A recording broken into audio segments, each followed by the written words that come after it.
धन्यवाद।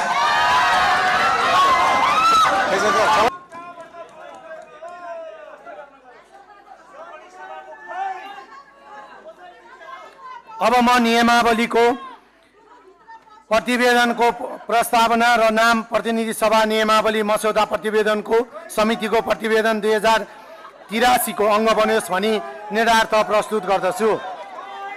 यो प्रस्तावको पक्षमा हुने मान्य सदस्यहरूले हुन्छ भन्नुहोला र यसको विपक्षमा हुने मान्य सदस्यहरूले हुन्न भन्नुहोला।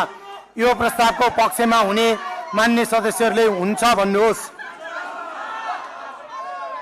यसको विपक्षमा हुने मान्य सदस्यहरूले हुन्न भन्नुहोस्।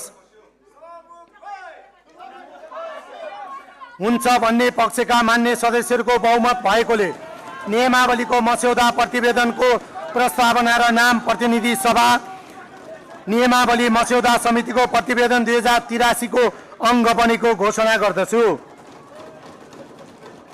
मान्य सदस्यहरू, अब माननीय सभापति गणेश पराजुलीलाई प्रतिनिधि सभा नियमावली मस्यौदा समितिको प्रतिवेदन 2083 लाई पारित गरियोस् भनी प्रस्ताव प्रस्तुत गर्न अनुमति दिन्छु।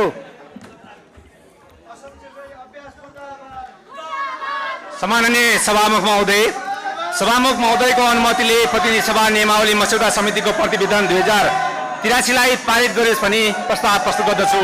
धन्यवाद।